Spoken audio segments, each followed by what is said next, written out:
जब मैं नहीं था तुम नहीं थे। कोई ऐसा समय नहीं है जब मैं नहीं हूं और तुम नहीं हो, और कोई ऐसा समय नहीं होगा जब मैं नहीं होऊंगा और तुम नहीं होगे। दोनों, हर चीज पूर्ण है। जब हम कहते हैं कि भगवान पूर्ण है और संपूर्ण है, सब कुछ है, और इस ब्रह्मांड की सृष्टि जब उन भगवान के द्वारा ही हुई है, तो कोई पूर्ण चीज किसी अपूर्ण वस्तु को कैसे बना सकती है? उस पूर्ण के द्वारा भी पूर्ण चीज का ही निर्माण होता है। एक बहुत सरल दृष्टांत से, जैसे एक व्यक्ति के हाथ में एक डॉलर का सिक्का है और दूसरे हाथ में 10 सेंट का सिक्का है। $1 के अंदर 10 सेंट आता है। 10 सेंट ही जब 10 गुने होते हैं तब $1 बनता है। पर अगर 10 सेंट को जेब में रख लिया जाए तो $1 को कोई फर्क नहीं पड़ेगा, और $1 को जेब में रख लिया जाए तो 10 सेंट को कोई फर्क नहीं पड़ेगा। वो दोनों मुक्त हैं।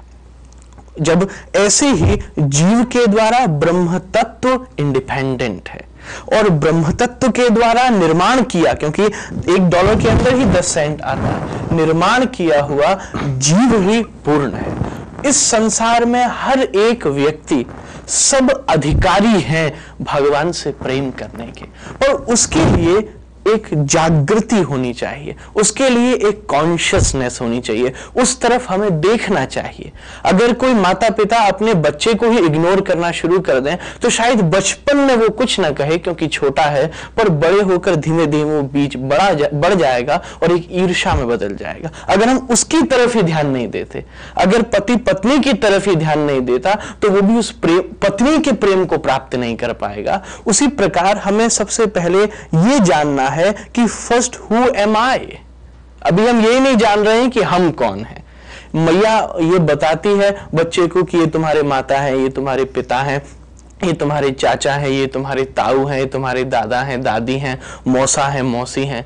भारत में तो हजारों रिश्ते हैं, यहाँ तो केवल सब अंकल और आंटी होते हैं, चाहे कोई भी हो। और भारत में इतने रिश्ते हैं। माता को ये भी बताना चाहिए बच्चे को कि वो कौन है। जब हम समझ लेंगे कि हम कौन है, तब हम समझ पाएंगे कि भगवान कौन है। हम दास हैं और भगवान हमारे स्वामी हैं।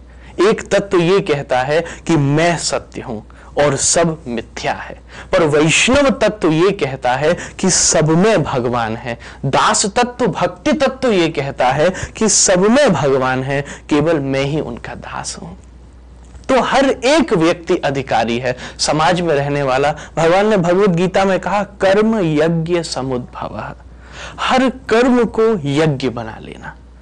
उसकी बहुत प्रसिद्ध बात है कि हम फल की इच्छा न करें, अपना कर्म करें। भगवान कहते हैं उस फल को तुम मेरे ऊपर छोड़ दो, मैं तुमको डिसीव नहीं करूंगा, मैं तुमको रिसीव करूंगा, और तुम अचीव कर सकते हो। और जब अचीव्ड को भी डोनेट कर दोगे तो मैं तुम्हें रिसीव करूंगा। क्या बात है। और जैसे कोई मैया बच्चे को जन्म दे देती है, ऐसे ही तुम इन्हीं इंद्रियों के द्वारा, जो इंद्रियां एक समय आने पर पीड़ा देती है, ये आंख से जब दिखाई नहीं देता, ये कानों से जब सुनाई नहीं देता, हाथ उठते नहीं है, पैर चलते नहीं है, हर का एक सत्य है, हर मनुष्य का एक सत्य है।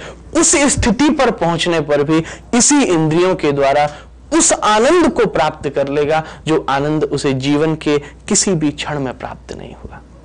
हर एक व्यक्ति अधिकारी है, बस उसे अग्रसर होकर उस तरफ एक कदम आगे बढ़ाना चाहिए। भगवान कहते हैं तुम मेरी तरफ एक कदम बढ़ाओ, मैं तुम्हारी तरफ 1000 कदम बढ़ाऊंगा, पर एक कदम बढ़ाना जरूरी है।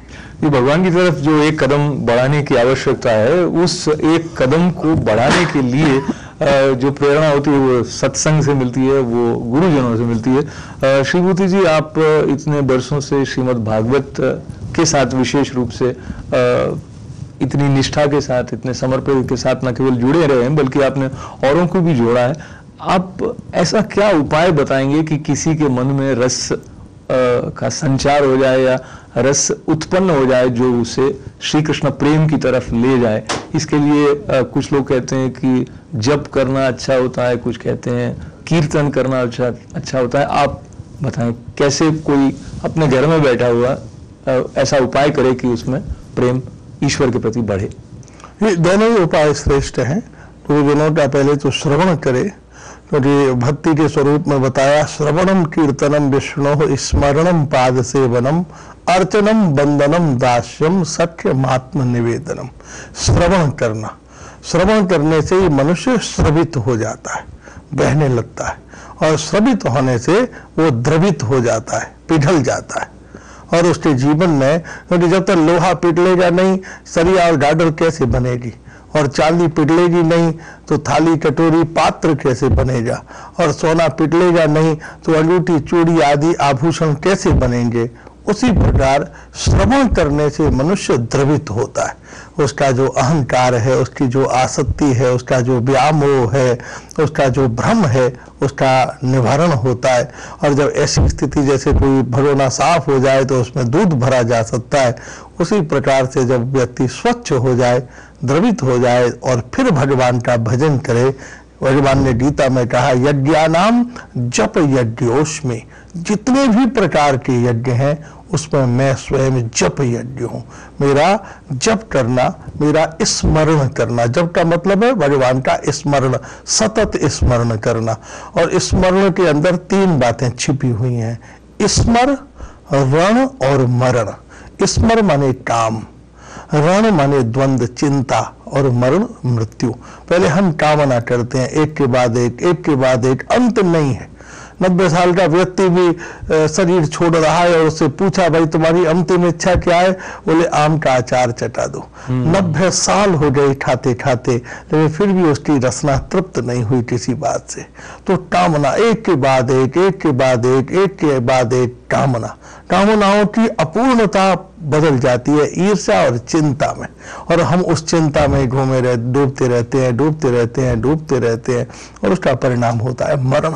तो भगवान के प्रेम से क्या होता है? स्मर, कामनाएं समाप्त हो जाती हैं, वर्तमान में जो है हम उसमें संतुष्ट हो जाते हैं, प्रसन्न हो जाते हैं। उसका परिणाम है कि चिंता समाप्त हो जाती है, और चिंता का समाप्त होने का परिणाम है कि हमारे जीवन में चिंतन शुरू हो जाता है। तो चिंता की प्रतिज्ञा है कि मैं तुम्हें चिता पर चढ़ा दूंगी, और चिंतन की प्रतिज्ञा है कि मैं तुम्हें भगवान के चरणों तक पहुंचा दूंगा। तो चिंता से चिंतन तक अगर हमको पहुंचना हो तो उसके लिए हम शास्त्रों की वाणी सुने और भगवान का भजन करें, तो हम चिंता से चिंतन तक पहुंच जाते हैं। ये चिंता से चिंतन तक पहुंचने का मार्ग बताने वाले श्री भूति गोस्वामी जी आए हैं श्री वैजयंती आश्रम, जो कि वृंदावन में है, और बहुत सारे प्रकल्प सेवा के जो इस आश्रम के द्वारा चलाए जाते हैं, उनमें गौशाला के साथ साथ श्रीमद् भागवत विद्यालय द्वारा शिक्षण और जो जरूरतमंद है उन तक चिकित्सा सेवा निःशुल्क पहुंचाने के साथ साथ भोजन वितरण इत्यादि के कार्य भी ये आश्रम करता है। समय कम है और रस का प्रवाह इतना मधुर है। पुंडरीक जी, आपको बचपन की तरफ अगर लौट कर याद करें कि दीपोत्सव कभी मनाया हो वृंदावन में, तो क्या स्मृतियां आप को याद आती हैं? संपूर्ण वृंदावन जो प्रत्येक वर्ष वहां होता है, और इस वर्ष भी अवश्य होगा, कि हर ब्रजवासी, क्योंकि वृंदावन वासी जो ब्रज में रहते हैं वो ब्रजवासी हैं, ब्रजवासी भगवान के अद्भुत दर्शन करते हैं, और पूरा वृंदावन छोटे छोटे अद्भुत दियों से प्रकाशमान होता है। चारों तरफ दिए होते हैं। अब कुछ वर्षों से पटाखे भी चलने लगे हैं, तो खूब क्रैकर्स किए जाते हैं। अब उसे जो पोल्यूशन वगैरह होता है वो सब वैज्ञानिक बात जरूर है, पर वास्तविक रूप तो यही है कि हम अज्ञान तिमिरांध्यस्य ज्ञानांजन शलाकया, कि अज्ञान का तिमि अंधकार मिट जाए और ज्ञान का प्रकाश उदित हो जाए, आनंद का प्रकाश उदित हो जाए। भगवान के मंदिरों में जाया जाता है।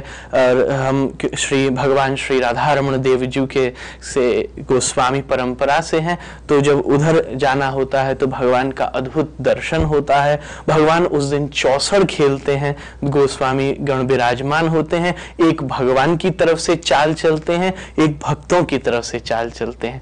यह अद्भुत दर्शन होता है, सबका सबके साथ मिलन होता है, उत्साह होता है, सब बड़े रस में होते हैं और सब भगवान का नाम स्मरण और भजन करते हैं। क्या बात है। तो मूल बात है कि हर उत्सव के साथ में आत्मोत्थान के लिए एक मार्ग है जो कि जुड़ा हुआ है, और मार्ग में जब त्रुटियां आती हैं तो मुस्कुराकर उन्हें अनदेखा करते हुए ही हम आगे बढ़ते रह सकते हैं। विश्व शांति की दृष्टि से